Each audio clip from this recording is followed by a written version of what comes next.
ഖലിസ്ഥാൻ ഭീകരവാദികളെ തളയ്ക്കാൻ നേരിട്ടിറങ്ങുകയാണ് ഇപ്പോൾ ഇന്ത്യയുടെ സുരക്ഷാ ഉപദേഷ്ടാവായിട്ടുള്ള അജിത് ഡോവൽ എന്നാണ് നമുക്ക് മനസ്സിലാകുന്നത്. അജിത് ഡോവലും അമേരിക്കയുടെ ഒരു ചാരവനിത എന്നൊക്കെ നമുക്ക് വേണമെങ്കിൽ പറയാവുന്ന തുളസി ഗബ്ബാർഡും ഇപ്പോൾ ഒന്നിക്കുന്നു എന്ന റിപ്പോർട്ടുകളാണ് പുറത്തു വന്നത്. ഇവർ തമ്മിൽ ഒരു യോഗം നടന്നിരിക്കുന്നു. US നാഷണൽ ഇന്റലിജൻസ് ഡയറക്ടറാണ് തുളസി ഗബ്ബാർഡ് എന്ന് പറയുന്നത്. നരേന്ദ്രമോദിയുമായി വളരെ അടുത്ത ബന്ധമാണ് തുളസി ഗബ്ബാർഡിനുള്ളത് എന്ന് നമുക്ക് എല്ലാവർക്കും അറിയാം. പോരാത്തതിന് തുളസി ഗബ്ബാർഡിന്റെ ജോലി എത്രത്തോളം ഒരു വലിയ ഒരു പ്രാധാന്യം അർഹിക്കുന്ന ജോലിയാണ് എന്ന ഒരു കണക്ക് പറയുകയാണെങ്കിൽ, ട്രംപ് അതായത് അമേരിക്കൻ പ്രസിഡന്റ് രാവിലെ ഉറങ്ങി എഴുന്നേറ്റ ശേഷം ആദ്യം വായിക്കുന്ന ഇന്റലിജൻസ് റിപ്പോർട്ട് തുളസി ഗബ്ബാർഡ് കൊടുക്കുന്ന റിപ്പോർട്ടായിരിക്കും. അപ്പോൾ തന്നെ മനസ്സിലാകും എത്രത്തോളം ഗൗരവകരമായിട്ടുള്ള ഒരു ജോലിയാണ് അവർ ഏർപ്പെട്ടിരിക്കുന്നത്. ഒരു ചാരവനിത എന്നൊക്കെ വേണമെങ്കിൽ നമുക്ക് വിശേഷിപ്പിക്കാം. എന്തായാലും ഇന്ത്യയുടെ സുരക്ഷാ ഉപദേഷ്ടാവായിട്ടുള്ള NSI അജിത് ഡോവലും ഡൽഹിയിൽ ഒരു ഉന്നത സുരക്ഷാ യോഗം ചേർന്നു എന്നുള്ളതാണ് നമുക്ക് ഇപ്പോൾ ലഭിക്കുന്ന വാർത്ത.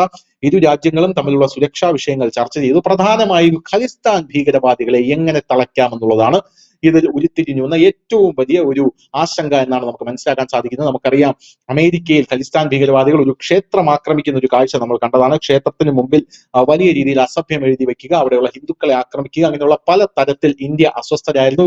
ഇന്ത്യ അമേരിക്ക ആശങ്ക അറിയിച്ചിരുന്നു. ഈ ഒരു സാഹചര്യത്തിൽ കൂടിയാണ് ഇത്തരത്തിലൊരു യോഗം ചേർന്നിരിക്കുന്നത് എന്ന് നമ്മൾ എടുത്തു കാണേണ്ട ഒരു വസ്തുതയാണ്. എന്തായാലും ഈ യോഗത്തിൽ ചർച്ച ചെയ്ത വിഷയങ്ങളെക്കുറിച്ചുള്ള ഔദ്യോഗിക വിവരങ്ങൾ ഒന്നും തന്നെ വെളിപ്പെടുത്തിയിട്ടില്ല എന്ന് മനസ്സിലാകുന്നു. ഇന്ത്യ വിരുദ്ധ പ്രവർത്തനങ്ങൾ നടത്താൻ ഖലിസ്ഥാനികൾക്ക് ഇനി അമേരിക്കയിൽ ഇടം കണ്ടെത്താനാവില്ലെന്ന് ഇരു രാജ്യങ്ങളും തമ്മിൽ ധാരണയായതായാണ് ഇവരുമായി അടുത്ത ചേർന്ന് നിൽക്കുന്ന വൃത്തങ്ങൾ അറിയിക്കുന്നത്. എന്തായാലും 20 രാജ്യങ്ങളിലെ ഇന്റലിജൻസ് വകുപ്പ് മേധാവികളുമായി സംഘടിപ്പിച്ച സമ്മേളനത്തിന് പുറമെ അജിത് ഡോവലും തുളസി ഗബ്ബാർഡും തമ്മിൽ ഒരു പ്രത്യേക കൂടിക്കാഴ്ചയും നടന്നു എന്നാണ് നമുക്ക് കിട്ടുന്ന വിവരം. ആഗോള തന്ത്രപരമായ പങ്കാളിത്തത്തോടെ സുരക്ഷാ മേഖലയിൽ ഇന്ത്യ US ഒരുമിച്ച് പ്രവർത്തിക്കുമെന്നും ഇതിനായി സ്വീകരിക്കേണ്ട രീതികളെക്കുറിച്ചും അവർ ചർച്ച ചെയ്തു. കൂടാതെ ചർച്ചയിൽ ഏറ്റവും വലുതായി ഉയർന്നു വന്ന ഒരു പ്രതിസന്ധി എന്ന് പറയുന്നത് ഭീകരവാദമാണ്. ഭീകരവാദം, ഉയർന്നു വരുന്ന സാങ്കേതിക ഭീഷണികൾ എന്നിവയുൾപ്പെടെ വിവിധ സുരക്ഷാ ഏജൻസികളെ നേരിടുന്നതിന് പരസ്പര സഹകരണം വർദ്ധിപ്പിക്കേണ്ടതിന്റെ ആവശ്യകതയെക്കുറിച്ചും ചർച്ചയിൽ സംസാരമുണ്ടായി.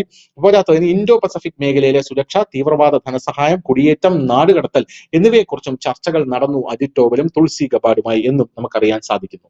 News desk, news India Malayalam.